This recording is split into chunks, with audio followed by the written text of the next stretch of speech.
మే 18th ISRO PSLV C61 ని launch చేసింది. 2 1 0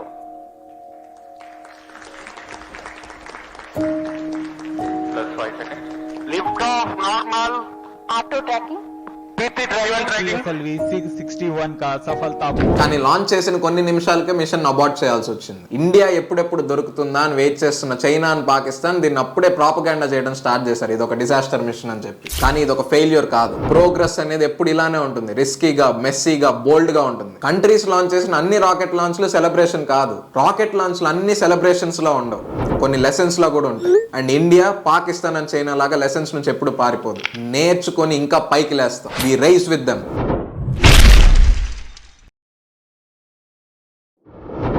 welcome to rebel voice.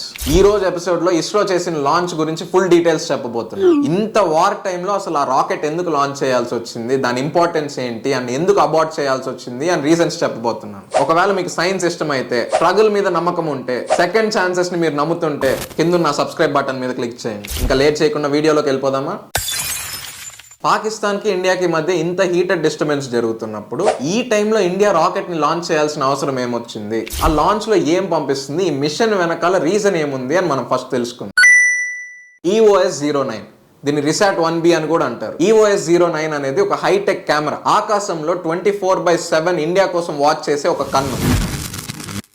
EOS అంటే ఎర్త్ అబ్జర్వేషన్ శాటిలైట్. ఈ శాటిలైట్ జాబ్ ఒకటే, పై నుంచి ఎర్త్ ను చూస్తూ హై క్వాలిటీ ఇమేజెస్ ఇండియాకి పంపించడం. ఇది నార్మల్ రెగ్యులర్ కెమెరా అనుకోకండి. EOS-09 అనేది వరల్డ్ లోనే చాలా special satellite. C band synthetic aperture radar ఉంటుంది దీనికి. SAR అని కూడా అంటారు దీన్ని. ఈ సింథటిక్ అపెచర్ రేడార్ అనేది సూపర్ మ్యాన్ విజన్ లాంటిది. రెగ్యులర్ శాటిలైట్స్ కి చాలా లైట్ కావాలి అండ్ చాలా క్లియర్ గా ఉండాలి. ఇమేజెస్ అనేవి డే టైమ్స్ మాత్రమే పంపించగలుగుతాయి. కానీ మన EOS-09 క్లౌడ్స్ ఉన్నా, ఎన్వైరన్మెంట్ అంత బాగాలేకపోయినా, స్మోక్ ఉన్నా, నైట్ టైం కూడా హై డెఫినిషన్ ఫొటోస్ పంపిస్తుంది. బ్యాట్స్ ఉంటాయి చూడండి, గబ్బిలాలు, వాటిలాగా రేడార్ వేవ్స్ వాడి పంపిస్తుంది ఇమేజెస్.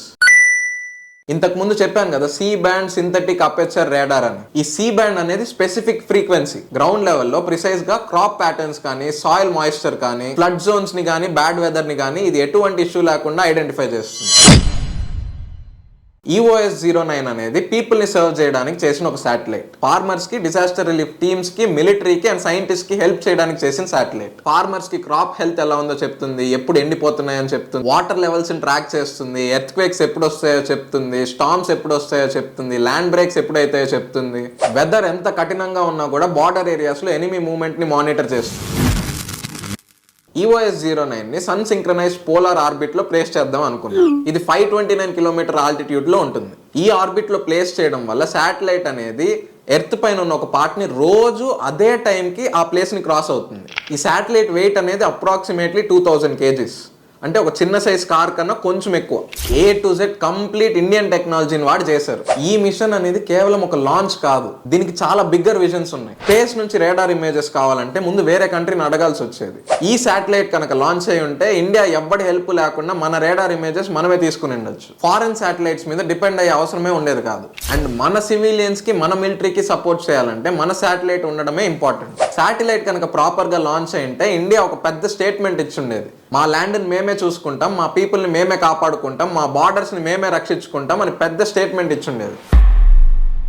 EOS-09 అనేది ఒక పవర్. మిలిటరీ పవర్ గురించి మాట్లాడట్లేదు నేను, అదొక డేటా పవర్. ఇంతకు ముందు నేను చెప్పినట్టు ఫార్మర్స్ కి, మిలిటరీకి, సైంటిస్ట్ కి చాలా హెల్ప్ అయి ఉండేది. EOS-09 అనేది శాటిలైట్ అయితే దాన్ని ఆకాశం వరకు తీసుకెళ్లే రాకెట్ PSLV అనేది Indian legendary rocket. Polar satellite launch vehicle అంటారు దీన్ని. PSLV ని most successful and reliable rocket in the world అంటారు. పిన్ పాయింట్ ప్రెసిషన్ తో తీసుకెళ్తుంది PSLV శాటిలైట్స్ ని. ఫస్ట్ PSLV ని 1993 లో లాంచ్ చేశారు.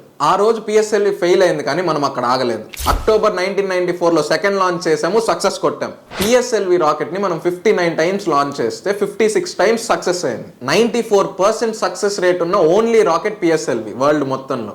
India's first moon mission Chandrayaan 1 PSLV లోనే లాంచ్ చేసాం. India's Mars orbiter mission Mangalyaan 2013 లో PSLV నే పంపించి వరల్డ్ రికార్డ్ స్థాపించాం. First country to ever reach Mars in the first attempt అయ్యాం మనం. సింగిల్ మిషన్ లో 104 శాటిలైట్స్ లాంచ్ చేసి హిస్టరీ క్రియేట్ చేసాం. డొమెస్టిక్ ఏ కాకుండా ఇంటర్నేషనల్ గా కూడా 36 కంట్రీస్ వాడాం మన PSLV ని. వీటిలో USA, UK, Germany, Japan space exploration లో ఇండియా కంటే ముందు స్టార్ట్ చేసిన కంట్రీస్ కూడా ఉన్నాయి. ఇంటర్నేషనల్ క్లయింట్స్ వాళ్ళ రాకెట్స్ ని రోజు ఇస్రోలో లాంచ్ చేయమని వస్తున్నారంటే అదంతా PSLV తెచ్చిన ఘనతే. పిఎస్ఎల్వి అనేది మనుషుల్ని పెట్టి పంపించడానికి డిజైన్ చేసింది కాదు. ఆ సేఫ్టీ సిస్టమ్స్ కానీ, క్యాబిన్ ప్రెషర్ ని సపోర్ట్ చేసే సిస్టమ్స్ కానీ, అబార్డ్ మెకానిజం కానీ ఉండదు దీంట్లో. కానీ పిఎస్ఎల్వి సక్సెస్ మనుషుల్ని పంపే రాకెట్ చేసే ధైర్యాన్ని ఇండియాకి ఇచ్చింది. పిఎస్ఎల్విలో బెస్ట్ పార్ట్ ఏంటో తెలుసా?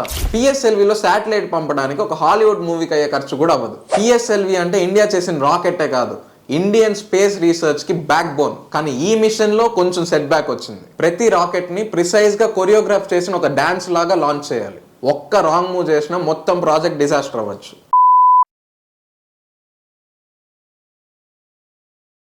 పిఎస్ఎల్వి లాంచింగ్ లో 4 స్టేజెస్ ఉంటాయి. ఈ లాంచ్ లో 2 స్టేజెస్ కరెక్ట్ గా పాస్ అయింది. కానీ 3rd స్టేజ్ లో ఇష్యూ వచ్చింది. అందువల్ల 4th స్టేజ్ కి పంపకుండా అబార్ట్ చేశారు మిషన్ ని. ఈ 3rd స్టేజ్ లో రాకెట్ అనేది అనుకున్నంత బూస్ట్ అవ్వలేదు. సో 4th స్టేజ్ కి వెళ్ళినా ఉపయోగం ఉండదని చెప్పి అబార్ట్ చేశారు. ఈ 2nd స్టేజ్ లో రాకెట్ పార్ట్ సపరేట్ అయిన తర్వాత 3rd ఫేజ్ స్టార్ట్ చేసిన వెంటనే రాకెట్ లో ఏదో ఇష్యూ వచ్చింది. రాకెట్ ఎగరాల్సిన పార్ట్ కొంచెం డీవియేట్ అయింది. లోపల ఉన్న వెలాసిటీ ఉన్నట్టుండి డ్రాప్ అవ్వడం స్టార్ట్ అయింది. గైడెన్స్ సిస్టమ్స్ కూడా ఈ గ్లిచ్ ని రికవర్ చేయలేకపోయాయి. దీనివల్ల ఆల్టిట్యూడ్ మిస్ అయింది. ఇంక ఇస్రోలో వాళ్ళందరూ కూర్చొని అప్పటికప్పుడు వేసిన క్యాల్కులేషన్స్ ప్రకారం ఎంత ట్రై చేసినా ఇంటెండెడ్ ట్రాజెక్టరీకి రాకెట్ వెళ్ళదు.